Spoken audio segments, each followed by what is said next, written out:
ഉദ്ദിഷ്ട കാര്യങ്ങൾ പെട്ടെന്ന് നടക്കുന്നതിന് വേണ്ടിയിട്ട് 31 ദിവസം മുടങ്ങാതെ ശിവപൂജ ഉണ്ടായിരിക്കും. ശത്രുദോഷം, ആഭിചാരം, ദൃഷ്ടിദോഷം, കുടുംബദേവതാദോഷം, കുലദേവതാദോഷം, പ്രാഗ്ദോഷം എന്നിവ പരിഹരിക്കുന്നതിന് 4 ചൊവ്വാഴ്ച ഭദ്രകാളി പൂജ, കുരുതി പുഷ്പാഞ്ജലി, ഭൂമി വിൽപ്പന, കേസ് വിജയം, ബിസിനസ് വിജയം, ധനതടസ്സം എന്നിവ മാറുന്നതിന് വജ്രകോശം വരാഹിദേവി പൂജ 4 ചൊവ്വാഴ്ച ഉണ്ടായിരിക്കും.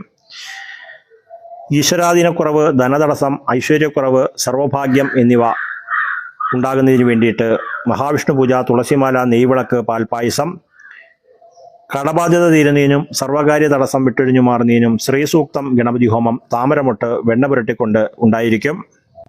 പെട്ടെന്നുള്ള കാര്യസാധ്യത്തിനും രോഗശാന്തി ഉണ്ടാകുന്നതിനും വിദേശത്ത് തൊഴിൽ തടസ്സം മാറുന്നതിനും ധനതടസ്സം വിട്ടൊഴിഞ്ഞു മാറുന്നതിനും സർവ്വ ഐശ്വര്യത്തിനും സർവ്വഭാഗ്യത്തിനുമായി ഹനുമാൻ സ്വാമി പൂജ, വെറ്റിലമാല സമർപ്പണം, കുങ്കുമാർച്ചന 4 ശനിയാഴ്ച ഉണ്ടായിരിക്കും.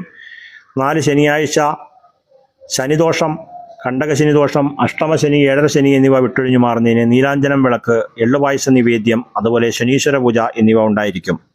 താല്പര്യമുള്ള ഭക്തജനങ്ങൾ പേര്, നക്ഷത്രം വാട്സപ്പ് ചെയ്യുക. നന്ദി, നമസ്കാരം.